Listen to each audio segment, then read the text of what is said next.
visi, kada kalba apie žalę pažangą, dažniausiai kalbam apie tai, apie mokesčius. Toks jausmas, kad žalioji pažanga tai mokesčiai, investicijos, mirtis. Viskas geriau, žalios pažangos nereikia. Gerbiamas Mauris mane taip pažiūrėjo, kad vaizdu, kad aš perlenkiu, bet iš tikrųjų truputėlį perlenkiu, bet iš tikrųjų žmonės bijo transformacijos, bijo pokyčių ir bijo tai, kas susijęs su to, kas galbūt nepatogu. Persės iš vieno automobilio į kitą, automobilį, kuris įpildavo į baką benzino, o dabar reikia kažkur tai įkrauti, laidą kažkokį įsigyti ir taip toliau.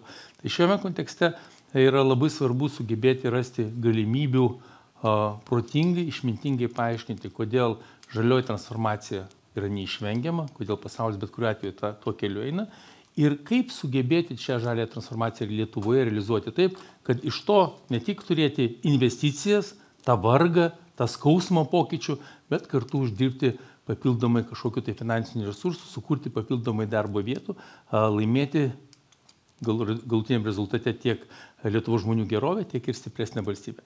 Apie tai šiandien kalbėsimės su Žygimantu Mauricu, Luminor banko vyriausiojo ekonomistu Lietuvoje, prašom, Žygimantai, Mariumi Dubnikovu, ekonomistu, Compensa Life verslo plėtros vadovu, bei Open Circle Capital vadovu, prašome, Audrių Miliuku. Prašom. Ačiū. Tai tikrai, gal čia gal geriau, nes man tai bus, aš jūs, ta prasme, tada taip savo nuožmų žvilgsnį galėsiu nukreipti ir nežinau, kiek jisai nuožmus bus, tai labiau draugiškas. Pradėsiu nuo tokio bendro klausimo, bet prašyčiau aktyviai dalyvauti ir padėti man, nes tai tarp tokių puošnių pašnekovų iš tikrųjų sunku išrinkti, kuriam čia pirmam klausimą duoti. Tai labai prašyčiau iniciatyvos. Jūs nuomonė, ar mes iš tikrųjų šiandien Lietuvoje ir Lietuvos visuomenė, netgi elitas suvokia, koks žaliosios ekonomikos transformacijos potencialas, kiek iš tikrųjų mes galime prarasti, jeigu mes būsime tie, kurie judėsime šiuo keliu lėčiau negu vidutiniškai Europoje arba pasaulyje, ir kiek galime laimėti, jeigu išmintingai žengsime tos transformacijos priekyje. Platus klausimas, bet atsakymai gali būti todėl labai įdomus. Pradėsiu nuo va. Galiu aš pradėti.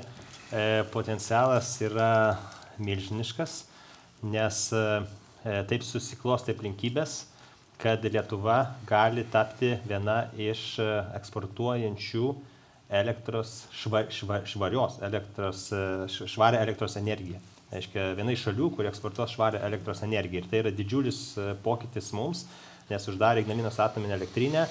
Mes jau buvom kaip ir įpratę prie to vaidmens, kad mes priklausom esam nuo energetinių išteklių ir netgi skaitant ir elektros importą. Tai yra importuojam tiek naftos produktus, tiek gamtinės dujas, tiek elektrą. Ir kodėl susiklosti aplinkybės tinkamos, nes mes neturime esamų pajėgumų, ypatingai taršios energetikos, lyginant su Lenkija, tarkim, Lenkija turi daug anglies, mes neturime, mes tiesiog esam plynas laukas, mes neturime iš ko persėsti, sakai, sunku persėsti iš kažko į kažką, tai mes neturim persėsti iš ko, mes tiesiog sėdime pliki basi lauke, tai mums reikia tik tai kurti naują. Kitas dalykas, kad saulės vėjo energetika jau yra konkurencinga kainos prasme, tai kitaip tariant, mums nereikia kažkokių papildomų ten labai didelių subsidijų, ar įtikinėti žmonės, kad tą reikia daryti. Ir trečias dalykas, tai yra tai, kad tai tuo pačiu sumažina mūsų energetinę priklausomybę. Ir ta priklausomybė labai aiškiai pasirodė, kad jinai nuo Rusijos yra labai pavojinga. Tai yra, mes turėjome didžiulį energetinį karą tarp Rusijos ir Europos, energetinių kainų šuolį. Ir tai išleido tą džiną iš butelio, bet tiesiog spyrė mums į minkštą vietą ir mes dabar tą darome. Ir mes iš tikrųjų tą darome pakankamai sėkmingai, galbūt net patys dar nesisavinę, kiek daug mes padarėme ir kiek mes daug padarysime artimiausius metus. Tai mes tikrai esam tokia kaip Europos Amerika, aš taip mėgstu vadinti, mes taip mėgojom, mes kalbėjom, daryt, bet kai nėra to akstino, kainos akstino, mes taip daugiau kalbam negu darom. Bet kai jau pakvimpa, kaip sakykime, uždarbių, tai lietuviai tada daugiau daro negu kalba. Ir tai yra labai džiugu. Ir mes tikrai judame labai stipriai į viršų ir vieni lyderiaujančiai. Esame Baltijos šalyse, nebijotinai esame lyderiaujanti šalis, bet netgi Europos kontekstą pažiūrėti vieni iš lyderiaujančių. Dėkui. Mariau, norėjot papildyti? Jo, norėjau papildyti dėl to, kad konceptualiai mes darom visada. Darom dėl to, kad mes turime neturime tiksliau paveldo. Tai neturime anglies pramonės, neturime ten skalūnų, dar kažkokiu tai, kurie turi. Ir būtent dėl to mes turime spręsti savo problemas. Tai technologiškai mes įdėgėme naujausias technologijas Lietuvoje. Tai turėjome internetą, turime fintechus, turime dar saulės elementus ir judame visą laiką priekyje dėl to, kad neturime praeities. Tai vienas dalykas. Bet kitas dalykas, kuris yra labai rizikingas. Mes turime ant savo rankų du tuzus. Tai yra, jeigu kas žaidžia pokerį, gauni du tuzus ir sakai, galimi keli variantai. Tai yra didi du tuzus ant stalo ir sakai all in, įstumė visus žetonus ir viskas turėtų būti gerai. Arba kitas variantas, tai yra žaisti žaidimą su tais dviem tuzais ir adaptuotis prie žaidimo. Kartais reikia atsitraukti. Tai šitoj vietoj mes irgi turime tokią pačią situaciją. Tai yra, reiškia, mes turime daug investuoti į žalią energetiką. Tai yra mūsų laimėjimas. Bet jeigu pasijus rizika, kad mes perinvestuojame, perlenkėme lazdą, kaip burbulai susidaro, tada mes turime atsitraukti šiek. Tai va čia yra labai esmė. Tai yra, mes turime labai geras kortas, turime gerus šansus, bet turime išžaisti visą partiją iki galo. Aš, gerbiamas Mariau, Žygimantai, vėl atsiprašau jūsų paklausti, nes kai mes kalbam apie visuomenę, taip, ir kaip jinai bendrauja, aš galvoju, kad Jungtinių Amerikos valstybių prezidento rinkimuose tai pasijautė. Taip. Žmonėms teiginiai tokie kaip demokratija, energetinė nepriklausomybė, daug pagaminsime, daug eksportuosime. Jeigu jiems pasakai, sukursime naujus verslus, sukursime 10 000 naujų darbo vietų, žmonės uždirbs tiek ir tiek milijardų papildomai pinigų, kainos energetikos nukris, o tikimybė, kad biudžetas papildomai kasmet gaus 100 milijonų, iš kurių galėsime didinti pensijas, išmokas ir taip toliau, bus ženkliai didesnė. Ar nėra taip, kad mes tai tikriausiai, aš galvoju, suprantate, kad toks procesas bus, bet yra taip, kad mes per mažai tą išgryninam, per mažai tą akcentuojam, dėl to žmonės, vėl paukščių kalba apie kažkokią energetinę priklausomybę, nerūpi man jinai. Bet kai žmonės suprastų, kad 10% jų pajamų gali šio dešimtmečio pabaigoje priklausyti nuo to, ar bus sėkminga žalioji transformacija ar ne, jiegi klausytųsi kitaip, jie galbūt tada remtų žalią transformaciją. Aš palyginimą dariau savo pristatymą, kurioje valstyje JAV mes esame panašesni į Kaliforniją ir Teksasą ir visgi išveda, kad į Teksasą. Kaip minėjau, mes, kai nėra pelninga, mes daugiau kalbam negu darom, kai tampa pelninga, mes daugiau darom negu kalbam. Tai yra labai gera savybė. Ir labiausiai tai matyt, kad lemia dabar tą proveržį tai, kad tiesiog ne tiek tų vizijų, toksai pristatymas, ar kiek dar vietų sukursi, bet tiesiog, kad Eigirdas, Audrius, Marius, žiūrėk, pasistatė elektrinę, jisai pigiau kraunasi savo elektromobilį, žiūrėk, kiek tu 100 kilometrų sunaudoja, aš tai 1,5 euro tik nuvažiavau, pasiskaičiuoju, tada kitas pasako, žiūrėk, aš nusipirkau nuotolinę, mano grąža yra didesnė negu kad tu indėlį pasidėjęs, kodėl tu neinvestuoji, žiūrėk, kitas verslas investavo į vėjo energetiką, turiu pigią elektros energiją ir ypatingai tas šokas, kaip paradoksas toks, bet tas šokas sukeltas, gamtinių elektros energijos Rusijos sukeltas, jisai tikrai tokį kaip visiškai galutinai pabudino Lietuvą ir dabar jau gal labai, taip sakykime, tas darbas jau nemažai dalim padarytas ir aš gal pritarčiau, kad reikia dabar tiesiog išsigryninti prioritetus, per daug neįsivaizduot, kad mes per daug jau pasitikim savim, ir, reiškia, ir viską darysim dabar jau. Būna klaida. Reiškia, mes darysim ir tą, ir taip pat tarp ir tuos dalykus, kurie galbūt neapsimoka šiuo metu daryti, arba dar nėra aiškus technologijos, tarkime, žaliasis vandenilis, branduolinė energetika, ten estai labiau stumia ten. Tai dar galbūt reikėtų padaryti prieš tai tos darbus, kuriuos mes darome, ir dar labai ženkliai padidinti būtent generavimą saulės vėjo, tapti eksportuojančią valstybę, tam reikia būtinai jungčių, tam reikia būtinai balansavimo viduje, elektros kaupiklių, kruonis taip toliau, elektromobiliai taip pat didelį vaidmenį vaidins ir tada jau mes tą padarę, mes tada jau galime kitą žingsnelį žengti, mano tokia nuomonė. Ir mes tiesiog dabar turim labiau, ne tiek, kad jau įtikinėti, bet labiau, nestabdyti, nekaišioti pagalių į ratus ir valdžios funkcija yra labiau taip sudėlioti taisyklės, kaip ir varžybose būna krepšinio. Teisėjas turi būti. Tiesiog teisėjas, kad žaidimas gražus būtų. Bet pats teisėjas žaisti neturi labai per daug. 100% sutinku su visku. Nelabai gražai būna tada, jeigu pradeda žaisti. Ja. Nežinau, čia reikės vyriausybės nariams patarti tokį patarimą. Tiesiog noriu trumpai paaiškinti, aš su visku pilnai sutinku, tiesiog noriu paaiškinti tą, įsivaizduoju, kaip mano supratimu veikia demokratija, kad jeigu mes dabar turėsime naują valdžią, bet turėsime visuomenę, kuri neremia žalios transformacijos, bus mažesnė tikimybė, kad ir nauja valdžia remtų tą toliau sėkmingą žalią transformaciją. Dėl to šios sesijos misija, kurias mes transliuojame nemokamai, tikslas yra pabandyti pagilinti visuomenės suvokimą, kodėl žalioji transformacija ekonomiškai naudinga ir kiekvienam žmogui, o ne tik tai tame procese dalyvaujančiam, sakykime, kuris, išgirdo, kad kaimynas pigiau kraunasi ir galvoja, ir man reikia pasigriebti tos pinigus. Tai šiame kontekste mums reikia sugebėti paaiškinti visuomeniai, kodėl mums kaip valstybė dar vis verta ją investuoti ir kodėl reikia verta būti lyderiais. Tai čia yra, sakykime, gal sugebėjau išsikį paaiškinti, Marijau, jūs norėtų papildyti, jeigu aš neklystu.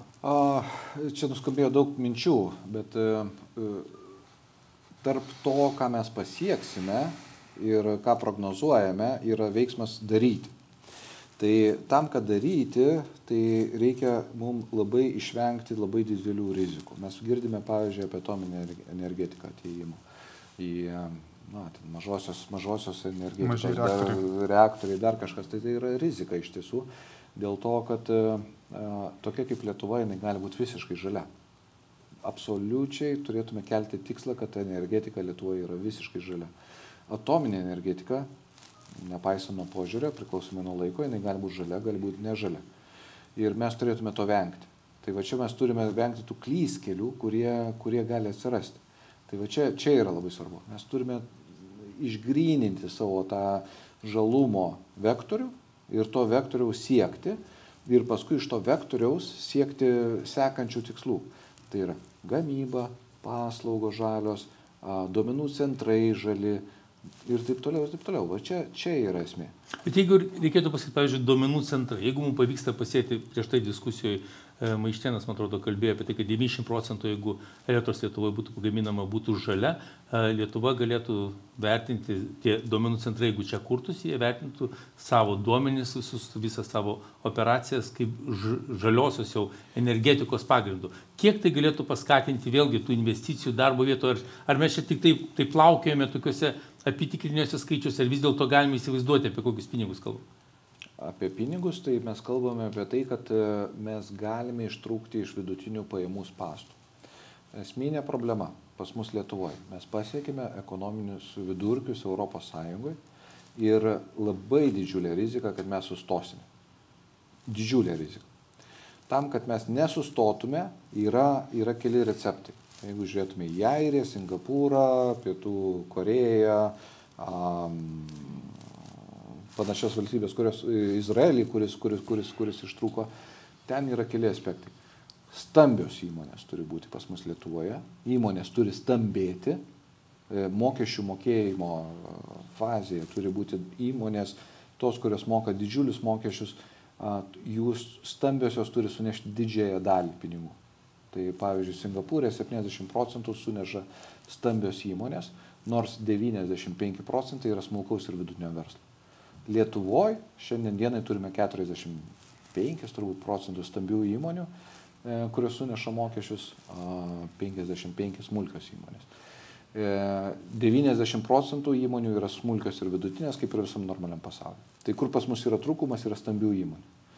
Stambios įmonės, reiškia, gali ateiti pas mus keliais aspektais. Tai yra užaugti vidutinės įmonės, tos įmonės, kurios yra šiandien dienai viduje, bet tai yra labai ilgas laiko tarpas. Kitas kelias yra atsitraukti įmonės stambes čia į Lietuvą. Tai vat būtent žalioji energetika gali būti tas saldainis, kuris tas stambes įmonės atitemptų čia. Tai yra duomenų centrai, tai yra pagaliau šaudmenis mes galime gaminti žaliai. Ta prasme, daiktus, kurie žudo žmonės, galime gaminti iš žaliosios energetikos. Šitas skamba ne taip patraukliai. Labai gerai skamba, reikia vadinti viską savo vardu. Ta prasme, šaudmenys, kurie žudyti žmonės skirti, nes šautuvas yra skirtas žudyti žmonės, jisai yra gaminamas žaliai. Ir tai yra klausimas, ar mes galime tai daryti. Tai vat, pavyzdžiui, jeigu Rheinmetallis, kuris ateina, ar tenais amerikiečių kompanija, kurią užmaitinsim žalią energetiką, mes tai gali būti irgi vizitinė kortelė. Netgi draskant tas žaizdas, tokias, apie kurias kalbame. Aš pasakysiu, kas man tikrai gražiai skambėjo, aš apie tą žudimą biškai patraukti į šoną temą. Ar teisingai suprantu, kad žalioji sėkminga transformacija, žalios energetikos vystimasis gali būti vienas pagrindinių Lietuvos atsakymų, kaip ištrūkti iš vidutinių pajamų spąstų ir žengti į tą pusę, kur yra jau aukštesnės pajamos žmonių. Viena iš komponenčių labai svarbių. Dėl labai paprastos vėlgi tos pačios priežasties, dėl ko grįžtam atgal, tai yra didžiosios valstybės, jos turi paveldą, kurio negali atsisakyti. Tai yra vokiečiai negali atsisakyti dujų, negali atsisakyti atominės energetikos atsisakė, prancūzai negali atsisakyti atominės energetikos, lenkai negali atsisakyti anglies, mes nieko neturim. Mes galime sukurti viską iš naujo, iš žaliosios energetikos ir būtent traukti tas didžiasias įmonės čia į Lietuvą tam, kad mes ištrūktume iš tų spąstų, kuriuose yra beje visa Europa. Tai daug kartų sakiau, bet tik tai pakartosiu dar kartą. Per 10 metų JAV savo ekonomiką padidino per pusę, 50%, Kinai 70%, Europa 7%. Tai kai mes sakome, kad vejamės Europą, tai man atrodo dažnai keista. Lietuva beje iki 45% per 10 metų padidino. Tai mes atrodom neblogai, bet tai reiškia, nereikia sustoti. Ir tikslai, kuriuos mes keliame, jie neturėtų būti tie, kad mes vejamės lavoną. Nes lenktyniauti su juo yra labai lengva, jisai niekur nebėga. Ir pavyjus atbėgus gali rasti daiktą, kuris nedžiugina. Kapinės. Ne. Baigiam su tom temom apie. Gerbiamas Audriau, norėčiau jūsų paklausti. Šiandien pranešimą skaitė ir pokalbė buvo Vinted vadovas, bendrovės, kuri dabar jau įvertinama 5,5 milijardų, jeigu neklystu, kapitalizacija, ir kuri tiesiogiai susijuojasi su žaliaja transformacija. Bet jūsų nuomonė, jeigu taip vėlgi kalbėti apie kiek Lietuvos visuomenė, nors mes negalime objektyviai iki galo įvertinti visos visuomenės, bet sprendžiant iš socialinių tinklų, tai susidaro įspūdis, kad didžioji dalis nesuvokia, kad kai kalbame ir apie jaunus, pažangius verslus, startuolius, vienaragius, kad dalis jų gali būti susiję ne tik su dirbtiniu intelektu, o gali būti susiję su žaliaja transformacija. Tai jūsų nuomonė, kokį jūs matote potencialą, kaip jūs bendrai vertinate Vinted istoriją ir kur jūs matote pasaulį žengę šioje srityje? Labai daug gerų klausimų viename, iš tikrųjų, ir šiaip kolegos. Taip, labai gerai. Kaip meniu galite rinktis dabar, iš ko atsakyti. Tai girdėjau, kad reikia kalbėti dabar labai populiaru apie Trumpą, Muską ir pinigus. O iš tikrųjų, tai man gal tie pavyzdžiai apie, eikim nuo globalaus, pažiūrėkime paveikslą nuo viršaus. 3., 4. vietoje yra investicijos energetika ir transportą į žalį atsinaujinantį pasaulyje. Čia naujų rizikos kapitalo investicijų. Tai mes čia po finteko, po dirbtinio intelekto, kaip kalbėjom, tai yra 3., 4. naujų pinigų eina į energetiką ir žalį infrastruktūrą. Tai čia jau yra pasaulio rodiklis. Tada jeigu žiūrėsim, aišku, Amerika su Kinija susiberia viską savo, Europa vėlgi čia atsilieka. Komentuoti daug nereikia. Tada labai pamirštame tai, kad dabar kalbam Izraelis, kalbame Suomija, žinai, kad labai gerai su startuoliai sekasi, didelės įmonės atsirado, užaugo, bet pamiršom tą konsistenciją arba stabilumą, arba tą tvarką, ką jas darė daug metų. Tai aišku, žinoma, kaip Marius sako, reikia pritraukti didelės įmonės, atvažiuoja didelės įmonės, mes žalią energetiką gaminam, jos čia užsideda savo ataskaitose, kad yra žalias, CO2 geras, taip toliau. Bet turime ir kažką spausti viduje, augintis jaunus startuolius, augintis jaunas įmonės ir būti svarbiausia konsistenti, pastovus tame, pastovi turėti programas, žinai, auginti įmonės nuo mažaus amžiaus, jas investuoti, ar tai būtų ką tik susikūrus įmonė, ar vėliau susikūrus įmonė. Bet pažiūrėkim, jeigu nebūtų Musko Teslos, tai Porsche Taycanų irgi nebūtų. Niekas nenorėjo gaminti Porsche elektrinį automobilį. Užteko ir lenktyninė. Bet kai kažkas parodė lyderystę, nes čia vėl buvo daug temų, tai apie lyderystę kalbėjom, tai JAV parodė Muskas lyderystę, atėjo pinigai, atėjo transformacija, elektrinis automobilis, tada prasidėjo elektros visas žengimas ir į Europą. Ir tas pats bus ir toliau, žinai, reikės tos lyderystės, klausimas, iš kur jos rasim. Tai taip, atsiveskime iš užsienio, labai pritariu, duokim žalią energetiką, irgi labai pritariu, bet nepamirškime auginti stabiliai Lietuvoje jauną visą startuolių kartą vien dėl to, kad yra Izraelis augino daug metų. Tai nebuvo, kad čia jau dabar jau jie atsirado ir jau čia patentai pomidorų auginimo dykumo irgi buvo kažkada, žinai, jų padaryti. Tai jie daug metų augino. Suomija daug metų investuoja į įmonės. Tai mes turim to nepamiršti, kad reikia augintis ir savo tą žalę kartą.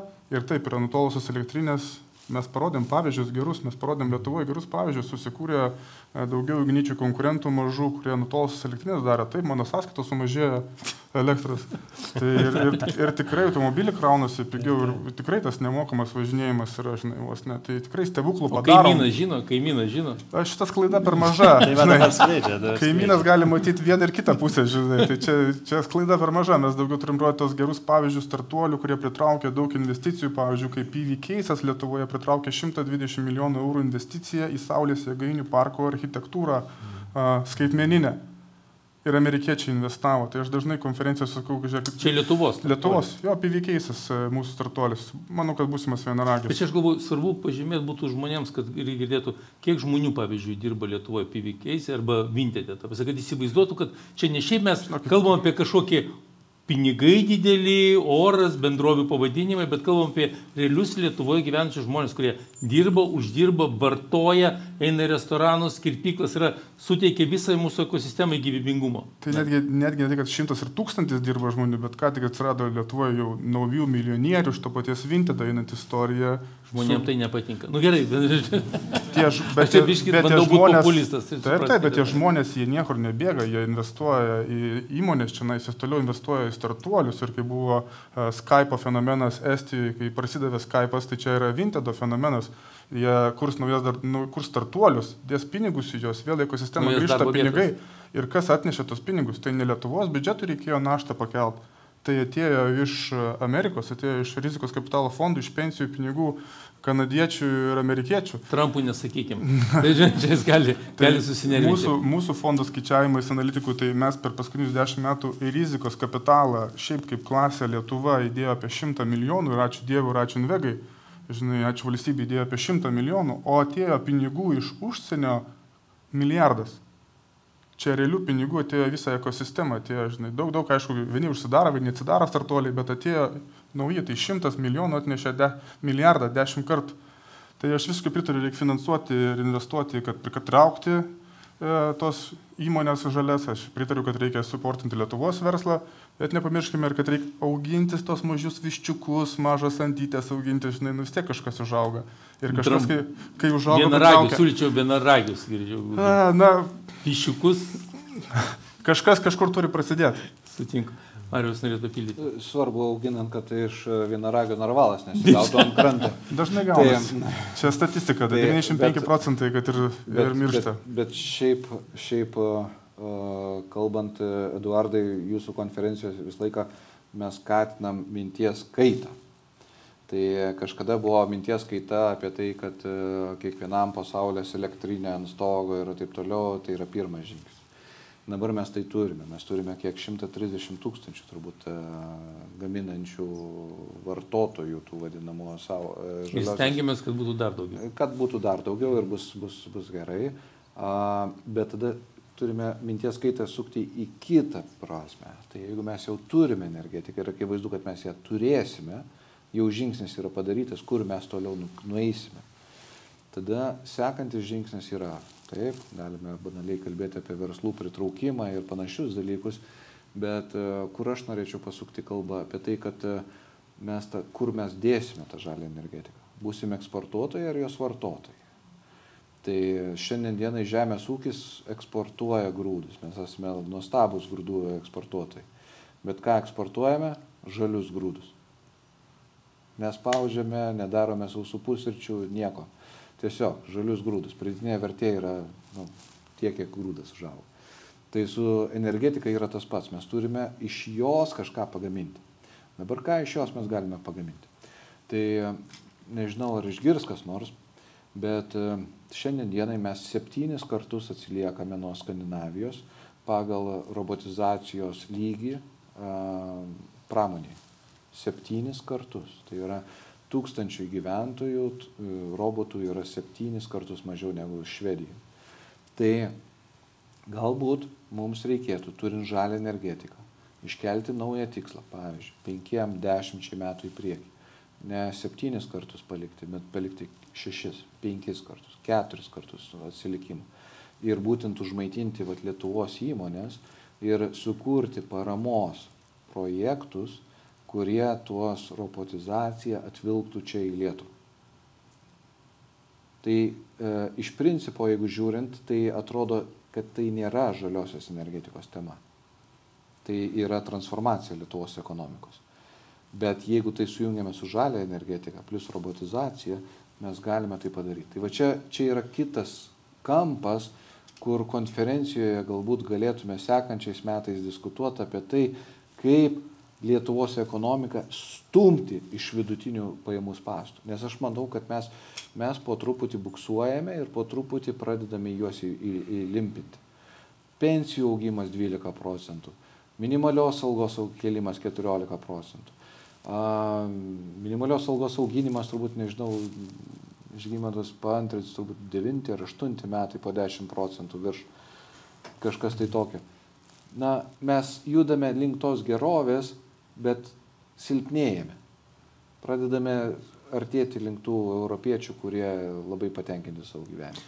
Tai jeigu aš taip reziumuočiau šią dalį pokalbio, dar liko, dar nepabėgsite, dar teks bendrauti ilgiau.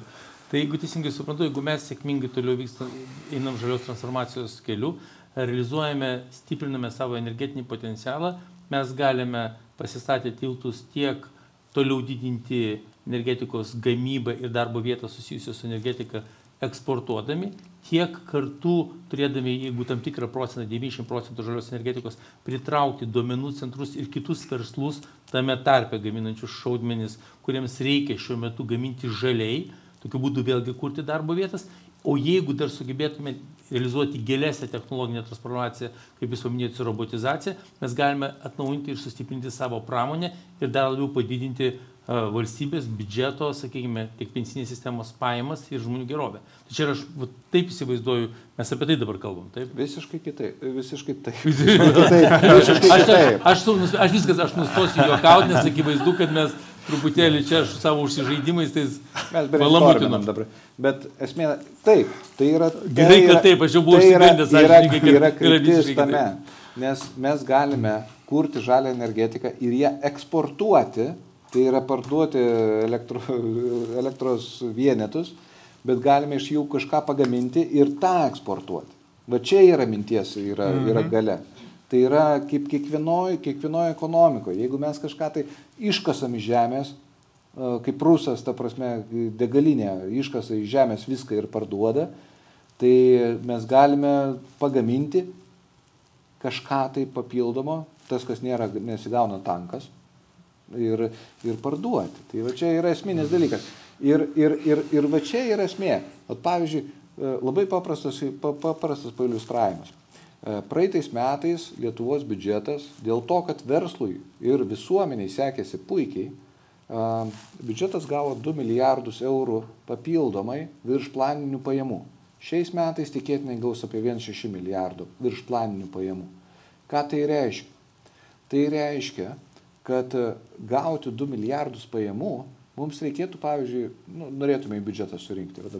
Dabartinė vyriausybė svarsto apie tai, kaip čia pensijas 10 eurų padidinti, dar kažką tai.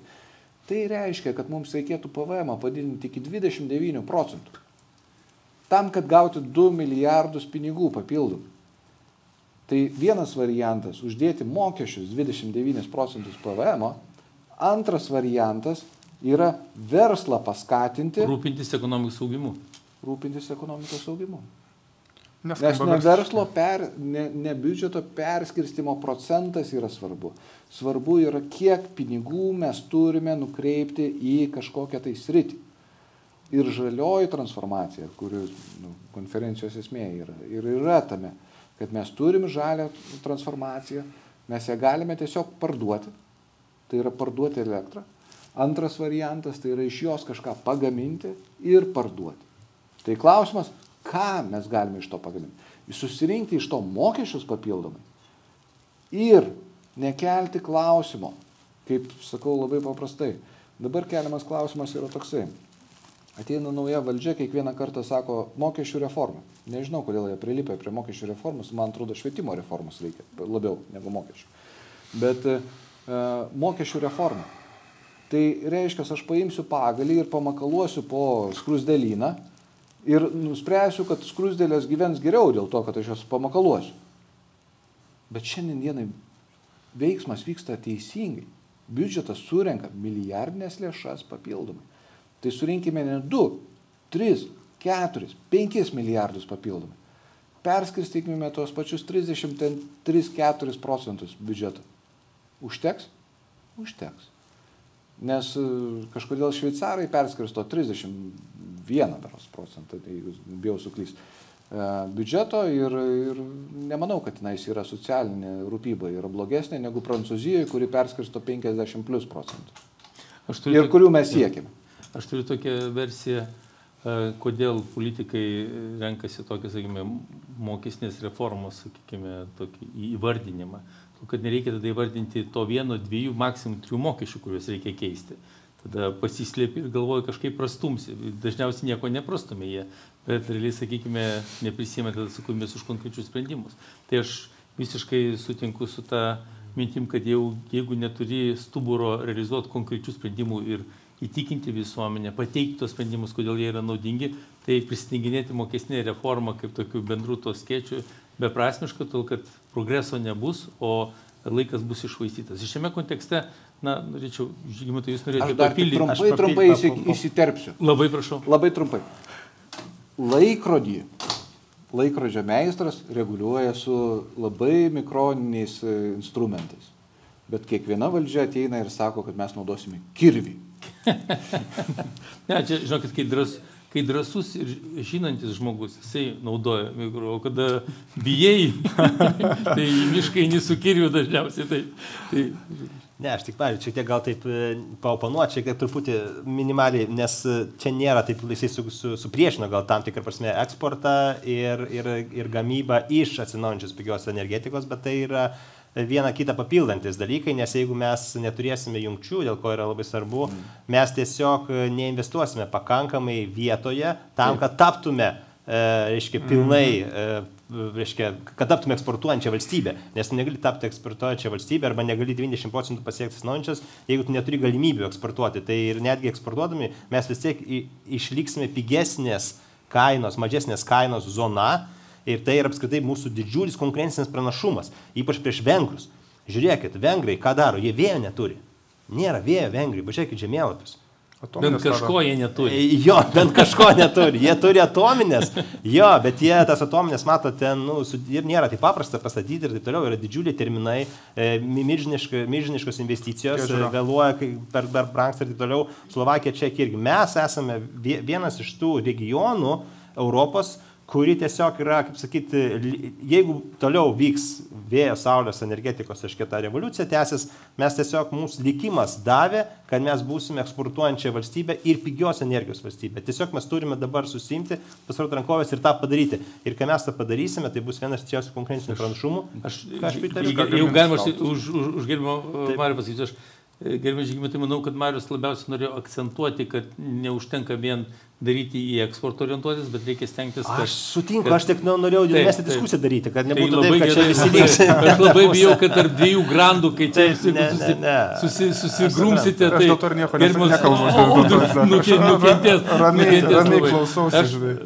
Vis dėlto, Žygimantai, norėčiau jūsų paklausti, dabar grįžtam prie truputėlį realybės, kuri susijusi ne su intelektu, kuris yra šioje salėje, kuris tą suvokimų, kuris tvyro čia, bet kuris susijęs su mūsų politinė realybė. Nes vienas iš aspektų, kuris mane, pavyzdžiui, nustebino per pastaruosius porą mėnesių, kai mes matėme prieš tai Lenkijoje, vėliau Jungtinėse Amerikos valstijoje, vėliau dabar Ispanijoje milžiškas klimato katastrofas, didžiuliai potviniai, uraganai, šimtai žmonių žuvo, ten siaubingi vaizdai Ispanijoje.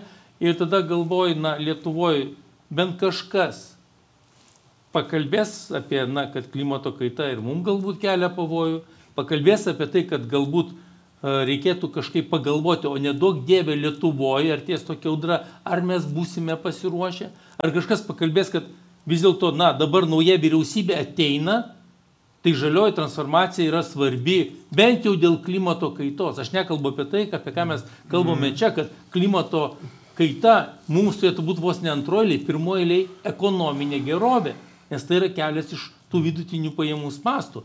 Ir nors tai atrodo čia akivaizdu mums diskutuojant, ką mes galime padaryti, kaip, Žygimantai, jūs paaiškinamėt, kodėl politikai apie tai tyli. Ar mes taip, mūsų tokia informacinė erdvė yra taip giliai užtrolinta, kad mes negalime toje erdvėje įveikti tų įtaigų neigiamų ir paskatinti politikus kalbėti išmintingai arba bent padoriai. Sunku pasakyti, aš labai nesiekiu pastaruoju metu politikų kalbų, nes ypač prieš rinkimus ten nelabai verta ir aš taip jau iš patirties žinau, bet esmė yra ta, kad dalį šalis ir Lietuva ir kitos šalis sprendė ir tebesprendžia energetikos trilemą. Trilema tai yra, kad būtų energetika pigi, kad jinai būtų ekologiška ir kad jinai taip pat, kad šalis turėtų energetinį saugumą. Ir dabar, kaip minėjau, visos tos trys sukrito kortos Lietuvai, mes turime ir galime turėti ir pigę, ir ekologišką, ir saugę, tai yra mažinant priklausomybę nuo importuojamo iškastinio kuro. Mes vis dar nemažai importuojame iš dažniausiai autoritarinių režimų. Taip, tai tas ir turėtų būti akcentuojama kaip mantra kalama Lietuvai ir mes kaip Teksaso valstybė apskritai, kaip Lietuva pirma, mes turime tokią įpūsą, tokią, kad mes jau gerai atrodom, mes jau šovėme tą ir mes tapsime lyderiai. Vat gal to trūksta tokio, gal gazinti aš tai negazinčiau labai daug. Galim pagazinti, kad ir kataklizmai viską, bet Lietuvoje jų nėra tiek daug. Matai, Lietuvoje klimatas labai palankus. Palankus labai. Kai nuneš nebent Palangoje ten kokį vieną kitą kotedžą, nedaug dėja, bet turbūt Lietuvoje tiesiog ramus klimatas. Tai čia mes gal dėl to šliuojam, bet mes tiesiog akcentuojame labiau tą ne tiek gazimo gal dalį, jau gal jos ir pakankama dėl Rusijos to energetinio nesaugumo ir panašiai, dėl klimato gal aš taip žmonės prigazinti. Jo, šiaip prigazinti, nereikia gazinti, reikia tiesiog sakyti, žengiam į priekį, mes tapsim lyderiai. Galbūt tos lyderystės trūksta. Žmonės neįsisąmonina, kad mano ta elektrinė pakelta kažkur ant stogo, arba nusipirktas nuotolinis parkas, arba vėjo ten tie malūnai, kurie vis sukasi, kad jie ne šiaip ten vaizdą užstoja, ar ten kažką tai blogo daro, bet jie yra mūsų tiesiog valstybės vieno iš didžiausių pagrindinių, sakykime, ekonomikos augimų proveržio tiesiog simbolių. Mes net gal ir kokią prie herbo ten galėtume, žinai, kokį mažą jo tokį malūną, kokį malūnėlį. Tai mes tą turime akcentuoti ir judėti priekį ir sakyti, mes dabar aplenksime ir ypatingai nemėgstat, kad žmonės vengrus išdursime, jie neturi vėjo, tą užstrigę yra ten ties dujom, anglim, ten lenkai panašiai. Mes būsim švarus, pigus ir energetiškai nepriklausomi ir turtingi. Ir vėl jūs tą kalbate, o aš kadangi turėjau tokią vargo vakarienę prieš rinkimus stebėti, kas kalbama apie ekonomikos vystymą ir žalią transformaciją, klimato kaitą, tai pasakysiu jaučiu net ne pesimizmą, depresiją kažkokią. Tai šiame kontekste norėčiau gerbiamo Audriaus paklausti. Jūs paminėjote tokį labai, sakyčiau, visiems suprantamą skaičių. Lietuvos valstybė skatindama technologinę pažangą, startuolių vystymą, naujų darbo vietų, verslų kūrimasi, investavo 100 milijonų eurų. Taip. Ir iš užsienio mes pritraukė milijardą. Taip. Koks potencialas? Pavyzdžiui, dabar, ar čia yra toksai matematinis greitintuvas, kad dabar, jeigu investuotume milijardą, pritrauktume 10 milijardų, kokį jūs potencialą matote ir kokia jūsų žinutė būtų valdžiai, kad nepramiegokite galimybę sukurti ten kelių tūkstančių darbo vietų, nepramiegokite galimybės pritraukti naujų milžiniškų investicijų į Lietuvą. Iš esmės, man patiko ir Mariaus, ir Žygimanto, žinai, tas idėjos, tai tikrai reikia gaminti tą pridėtinę vertę, tai tikrai svarbu, ir connectionai arba tiltai irgi be jų nieko nebus. Tai čia tie didieji grandiniai dalykai. Tada man patiko irgi mintis, kad reikia būtent investuoti ir lyderystės. Ir čia taip aš pasigendu biškį tokio truputėlį ėjimo į logiką ekonominę. Mes kalbame lyderystę, kažkas padarys, kažkas turi kalbėti, bet iš tikrųjų tai verslas, žiūrėkit, susiduria su paprastom problemom, ta pati biurokratija pasijungimo, ten nuotoliniai parkai tenais vėluoja prisijungti prie tinklo, tie patys startuoliškai, žinai, ten tarifai, baterijos, čia ką tik kalbėjom irgi su verslu, labai daug to, kaip sakant, kirvio yra stabilumas užtikrintamas, būtų stabilumas čia ir stabilumą matytų tada ir tarptautiniai investuotojai. Ir mes kalbam apie tada, bėgam į RRF milijardus, ne, čia buvo paruošta pinigų verslui įsisavinti. Tai kiek iš to skirta inovacijom arba investicijoms į atsinaujinančią energetiką, žinai. Gal dar galima milijardą pasiskolinti ir įjungti greitytuvą su startuoliais, su verslais, tarkim padarykime žalią fondą arba skatimo programą tom įmonėm, kur naudoja robotus, atpiginti elektrą arba investicijoms 50% kompensavimą arba lengvatinės paskolas įjungti. Tai tada greitytuvas tikrai įsijungs. Aišku, ne vien startuoliai turėtų tą atnešti, žinai, bet turėtų atnešti ir valstybė su savo lyderystė. O aš sakyčiau, kad nebūtina įtikinti visos Lietuvos, žinai, būtina protingų žmonės įtikinti, kad tai yra ateitis ir kad tie lietus jau buvo atėję ir buvo pas mus, ir buvo nuvirtę pilną medžią, buvo čia audra Lietuvoje, kur irgi pavėlavo įspėti. Taip, vasara buvo gera, bet pavėlavo irgi įspėti vieną kartą, dabar kaip ir Ispanijų kaltina valdžia, kad pavėlavo įspėti apie tokius dalykus. Tai tas vėl gali ateiti ir įtikinti mažą grupelę lyderių Lietuvos, kad žiūrėkit, gal padarom ilgalaikį fondą arba ilgalaikę programą, kaip padarėm su saulės parkais, kaip ant stogų tas visus dalykus, kad pramoniai padedam investuojam arba skolinam lengvatiniam, nes ko reikia lyderystės, bet reikia kapitalo. Mes dažnai pamirštam, kodėl nėra lyderių. Tai kaip, iš kur lyderis gaus atlyginimą, jeigu nėra investicijų? Tai lyderis išvažiuoja į užsienį dirbti ir viskas, žinai. Tai irgi to nepamirškime.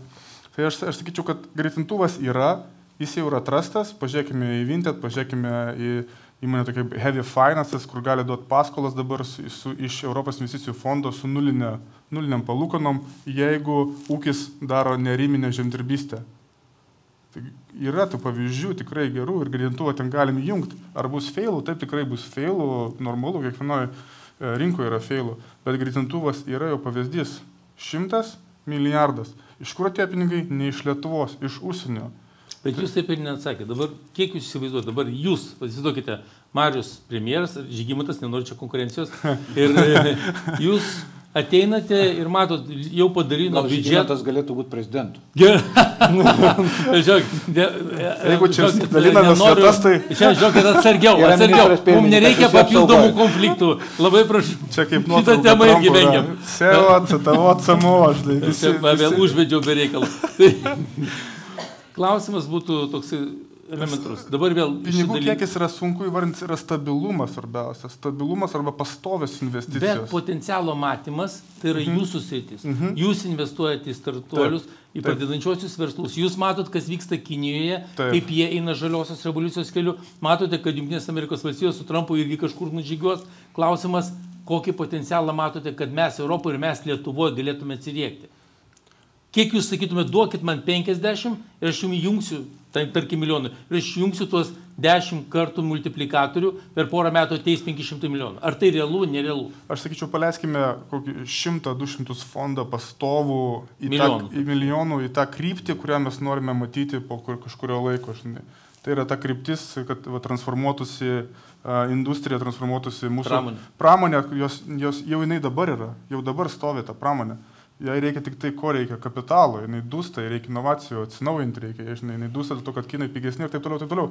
Jai reikia skatinti. Pastovus fondas 100-200 milijonų, kur einam į tą kryptį, kurią norim nueiti, tai ir nueisi į tą kryptį ir nueisi. Ir jūs nuomonė tai pritrauks papildomai ženklės investicijas? Visą laiką, tai verslas 70-30 dedasi, 30% galėtų būti valstybė, 70% verslas, arba, žinai, ta prasme, atvirkščiai galėtų būti. Tai visai pritraukia. Tai ir dabar yra pavyzdžių, kad startuoliai pritraukia tą kapitalą, žinai.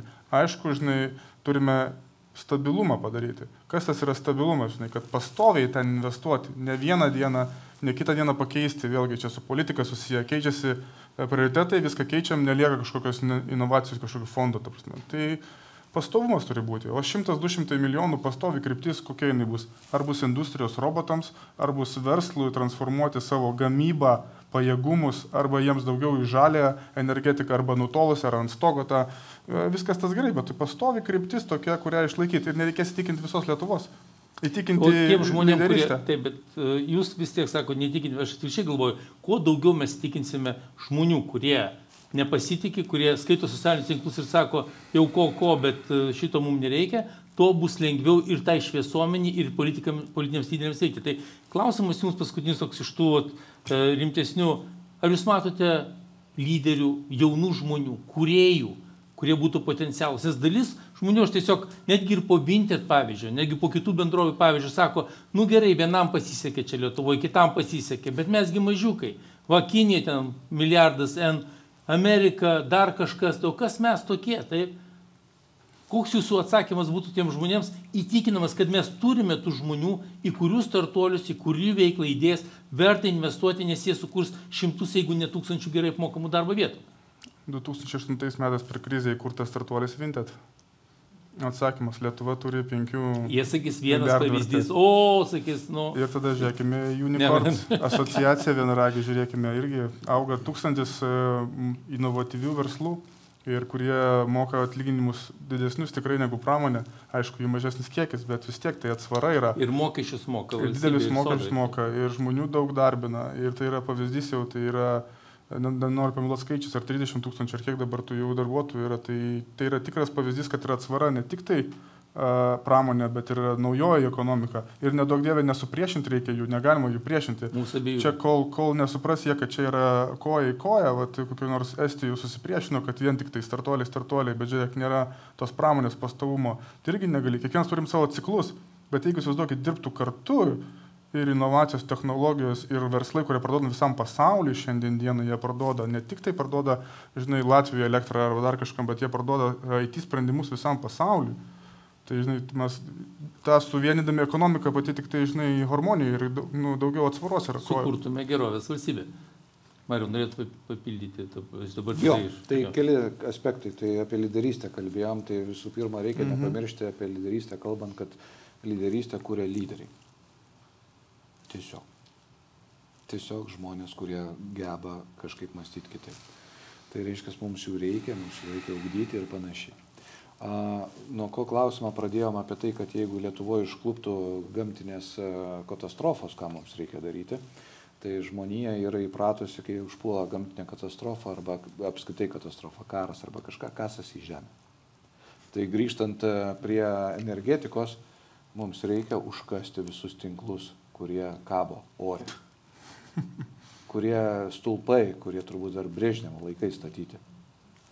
Tai vienas dalykas, tai būtų milžiniška valstybės investicija į plėtrą, kurianti darbo vietas, kurianti pridėtinę vertę ir panašiai, ir sukurianti ilgalaikę pridėtinę vertę ilguoju laikotarpiu ir, kaip sakant, nereikėtų bėgioti su automobiliais, kai šaka nulūžta.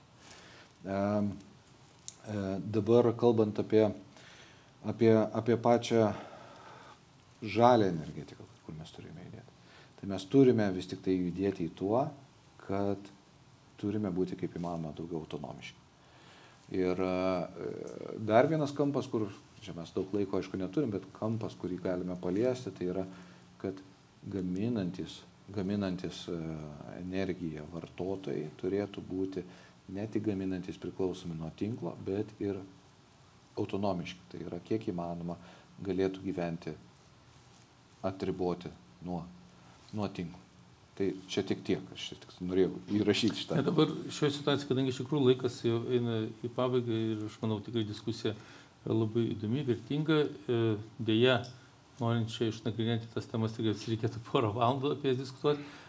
Vis dėlto grįžtame į realybę, ne į tą Jungtinių Amerikos valstijų prezidento rinkimų pabaigą, kuri čia Lietuvoje buvo tikriausiai daug įdomiau sutikta negu kad Lietuvos Respublikos Seimo rinkimų pabaiga, bet į mūsų realybę, į tai, kad formuojama nauja vyriausybė, kaip Žygimantai jūs minėjote, kad stengiatės nekreipdėmėsi į tai, kas kalbama prieš rinkimus, kad nebereikalo neįkvoti laiko, tai norisi tikėti, kad po rinkimų valdžia atsakingai formuos savo politiką, stengdamasi vis dėlto ne tik apmokestinti, bet ir auginti ekonomiką.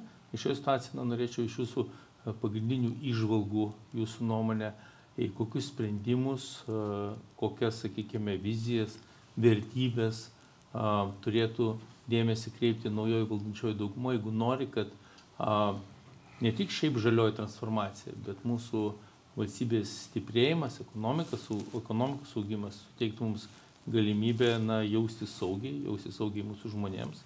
Tai, sakykime, tokia trumpa apžvalga, kokios būtų pagrindinės mintis, tai būtų, aš galvoju, labai svarbi rezimuojant šią diskusiją. Prašau. 3 mintis, ko mums reikia dabar, žvelgiant į Trumpo rinkimus, žvelgiant į geopolitinę situaciją, žvelgiant į Lietuvos ekonomiką. Nežinau kaip ir nežinau iš kur mums reikia surasti 3 dalykus.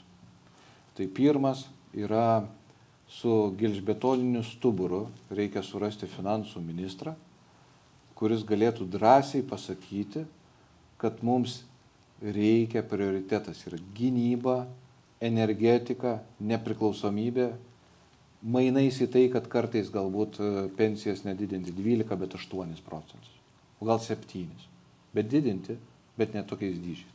Antras dalykas, mums reikia gynybos ministro, kuris velnioniškai gintų savo perspektyvą apie tai, kaip mums reikia investuoti į gynybą.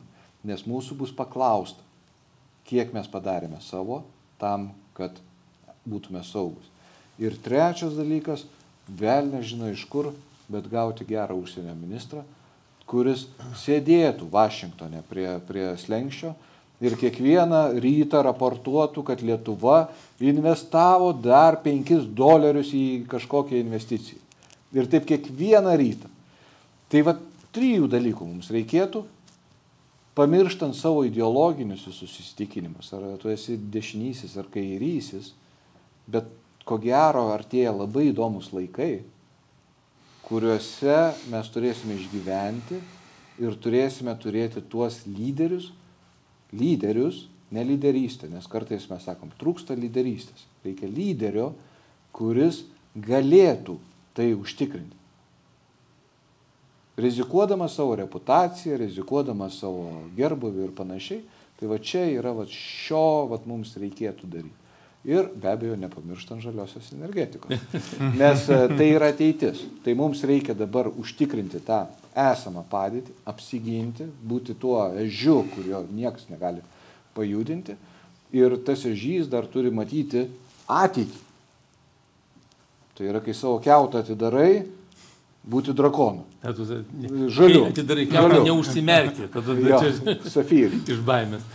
Dėkui, Audriui, jūsų nuomonė. Aš truputėlį ir noriu atsiriboti nuo to Trumpo, kaip sakėte, į realybę ateiti, bet iš tikrųjų realybė tai atėjo. Tai nieks nepasikeis, dabar turėsim neblogą laikotarpį, kur tikrai bus nuotykių kalneliai. Pažiūrėkime, kas buvo prieš tai. O į realybę einant, kas sėdėjo su Trumpu visą naktį rinkimų? Tas pats Elonas Muskas, ką aš šnekėjom. Ko jisai klauso? Turbūt kažkiek klauso verslo, ko reikia tai bendruomeniai. 3, sakė, dalykai, labai sutinku, tikrai stipru 3 ir atsiminti. Aš norėčiau vieno palinkėti. Pavyzdžiui, kažkokio verslo komiteto vyriausybė ar ministras pirmininkas ar prezidentas turi top 10, top 5 verslo atstovus, su kuriais tarėsi Lietuvoje, ko reikia. Aišku, čia mes susidursim su daug problemų. Žinau, čia. Įtarėjau, žiūriu, čia, žinai. Ne Europą. Iškart mintis. Grožio konkursą padaro. Tarp oligarchų, magnatų, ne, žinai. Yra pramonininkų konfederacijos prezidentai ir taip toliau. Nereikia, čia jau geriau. Nereikia kraštinumų. Iškart Lietuvoje, jeigu verslas šalia valdžios, tai iškart problema, žinai. O iš ko gyvena valdžia, iš ko gyvena, žinai, tas pats verslas. Čia turi būti sinergija, turi būti. Aš sutinku, jeigu pramoninkų, verslo konfederacija, jeigu startuolių, vienragių asociacijų. Taip, turi būti asociacijų žmonės, atstovai. Vienas dalykas, nežinau kaip tai pavadinti, bet pasitarti, ko jiems reikia. Ekonomikos augimo greitintuvo komitetas. Kažkas panašaus. Žodis komitetas, matyk, nepatinka. Viskas kitas. Bet nereikėtų keisti finansų ministro, nereikėtų keisti švietimo ministro, nes visi ten neteis verslininkai visur. Bet pasakyti šalia ir kad jos būtų įsiklausoma, aišku, nes jeigu nebus įsiklausoma, tai irgi koks skirtumas. Gerimas Marius sako ne. Neįmanoma. Verslininkų nereikia ministerijose reikia tarnautojų, kurie Estai pasakytų kitaip. Lietuvai. Estai pasakytų kitaip, jeigu tai nedirbti, čia toks pats Ministras managementas. yra tarnas. Taip, bet čia toks, bet Čia vadybininkų diskusija reikia. apie ekonomikos augimą, o ne apie politologinę, nes čia mes galim tada labai giliai nugrimsti. Tai aš teisingai suprantu, 3 Mariaus pozicijos yra žinomos, o jūsų viena papildoma dėl, sakyčiau, Klausytis verslo. Lyderio, pažangių verslo lyderių, kurie susijęs su technologinė pažanga, su daugiausiai darbo vietų, dalyvavimu, įsitraukimu, stengiantis būtent koncentruoti dėmesį į ekonomikos augimą. Ir tada, Žygimantai, jūsų įžvalgos papildomos, kokie jūsų būtų 25 punktai papildomai? Pirmas tai tiesiog gaminti daugiau pigios ekologiškos energijos, kuri leistų didinti mūsų pačių energetiniam tikslumą, bet to neužtenka, nes mes savaime, jeigu būsime nepriklausomi, niekam to nelabai įdomu, tai didinti taip pat priklausomybę Vokietijos nuo mūsų. Suprantate, turėjo Nord Stream, žiūrėkit, kaip gražiai šoko tango su Rusija, ne? Susprogo ten, nebėra to vamzdžio. Dabar kokios šalis, kaip minėjau, eksportuos elektros energiją. Tiesiog likimas jau lemia. Lietuva, Baltijos šalis, Skandinavijos šalis, kas importuos Vokietija, Beniliukso šalis, neturi tiek ploto, neturi tiek galimybių ten įrengti, tiek atsinaujinančius. Mes turime investuoti generaciją ir dalį tos generacijos eksportuoti Vokietiją, tam, kad pririšti Vokietiją, kad mes Vokietijai būtume, kaip buvo Rusija.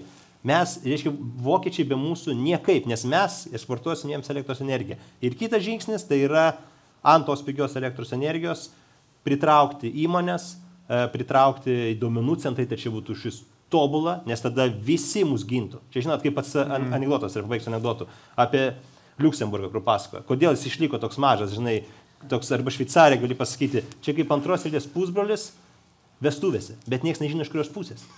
Bet kadangi gerai atrodo ir turtingas, niekas nedrįsta išmesti. Tai vat Lietuva turi tokia būti. Suprantat, jeigu tokia bus Lietuva, niekas nedrįs nei mūsų pulti, nei mūsų kažkas tai ten daryti ir mes tada turėsime tą didžiųjų konkurencingumą ir mes jau virš vidurinių pajamų spąstų, reiškia, iškilsime. Žalioji energetika kelias į klestėjimą, saugumą, tiesiog. Ir vokiečių pririšimą. Ir aišku, vokiečiai čia yra papildomas instrumentas į link gerovę. Taip. Nesakykime vokiečiam, kad mes juos pririšti norim, mes jiems norim padėti. Labai trumpai aš noriu vis tiek Žygimantą permušti, nes turi būti diskusija. Aš jau kaip reziumuoti. Elektrą mes turime eksportuoti. Mes turime eksportuoti iš žalios energetikos pagamintų šaudmenis, kurie nutrauktų rusui koją, ranką, galvą, jis grįžtų luošas į Rusiją atgal ir daugiau čia niekada nepasirodytų. Ir mes galime eksportuoti tai ne tik į Vokietiją.